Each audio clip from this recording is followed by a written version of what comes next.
So what I am here to talk about today is kind of a sad subject. I thought I would do a video on divorce and what needs to happen if you're considering selling your house due to you and your spouse parting ways. I'm going to go over some key points of things to think about and consider, and I hope you stay tuned.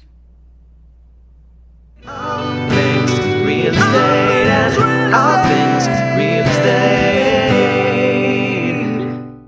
Okay, so the first thing that I would advise if you are considering selling your house due to a divorce is to get your favorite real estate broker or real estate agent to do a comparative market analysis. You need to know what your house value is. That will guide you in many parts of making the decision on whether to sell your house or not. Because the bottom line is, if you can't make a profit on it, or if you're going to be in the hole on it, that needs to be part of the divorce settlement, right? So knowing what your house value is key.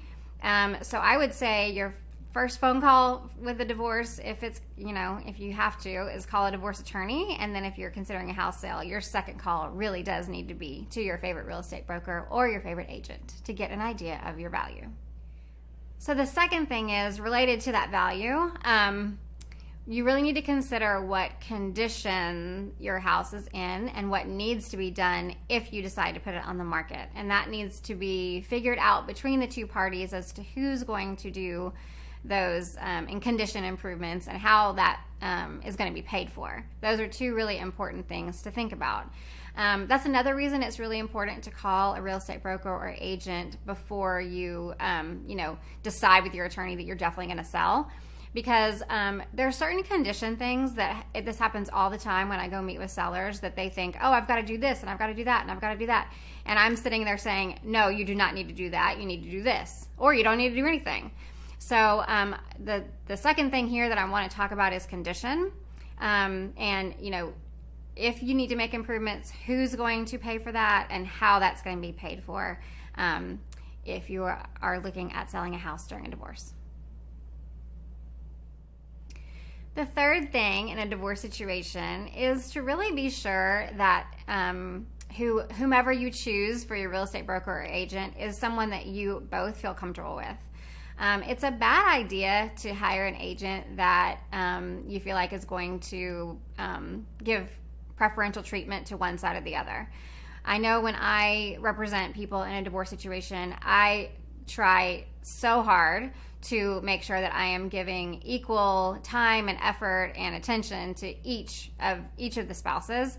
It's super important to stay neutral, and just to treat them both sort of in the way that I would want to be treated if I was going through that same situation.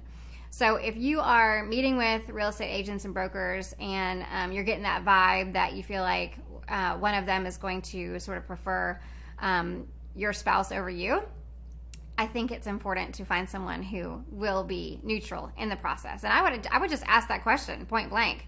How do you see yourself behaving during the house sale? And really dive into that question, because it's super important in making sure that you feel like your voice matters in the house sale, and it does. So that would be my third thing, is make sure that that real estate agent or broker that you're choosing is going to equally represent both sides. So this fourth thing is one that I think a lot of people don't really think about. If you can delay the filing of the divorce before you put the house, until after you put the house on the market, it's going to be better for you. And I'll tell you why. Because in the disclosure documents for a house sale, you do have to disclose if you're involved in divorce proceedings, and it can affect the value of your house and what someone's willing to pay for it. If they know they kind of have you on the ropes and that you're going through a divorce, what's going to happen? They're going to try to pay less for your house, right? Because they know they kind of have you over a barrel. And so what I always suggest to people is, if you know you're getting divorced, and let's go ahead and put the house on the market and start that process. And if you can delay filing, it's going to be better for you. So, I'm not saying like don't get involved with lawyers and things like that. Like, let's all make really clear and legal decisions. But again, if you can delay the actual filing so that it's not of record before we put the house on the sale and get it under contract and things like that, it's going to be better for you. So the fifth and final thing that I wanted to talk about in relation to selling a house due to divorce is the actual home buying process of where you're going to go after we get that house sold for you. So typically what I have found is that attorneys don't really want you to buy a home while you're still going through divorce proceedings or while you intend to divorce. So what I found is that if you do sell your house due to a divorce, you're going to want to wait until after that divorce is finalized before you buy your next home.